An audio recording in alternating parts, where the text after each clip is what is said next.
tingnan natin kung silipin natin yung itlog niya, no? So ito itlog, dalawa. So inalis ko na yung lalaki, no? Yung itlog niya, dalawa yan. Inalis ko na yung lalaki kasi para hindi siya maabalas pag limlim, no?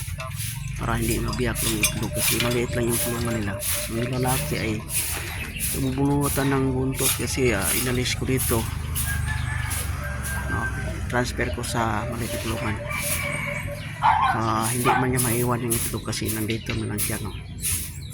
Yung dalawang itlog niya yan, isa na silalim, no? isa na silalim. Kanya na paglalaga ng mga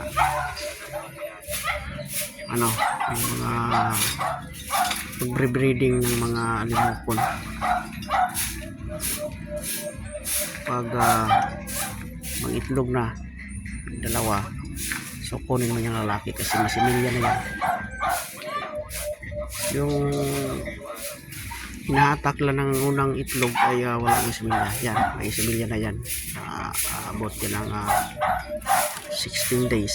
So tingnan natin kung mapisa yan. Yun ay pangalawang araw lang yan sa paglimlim, no?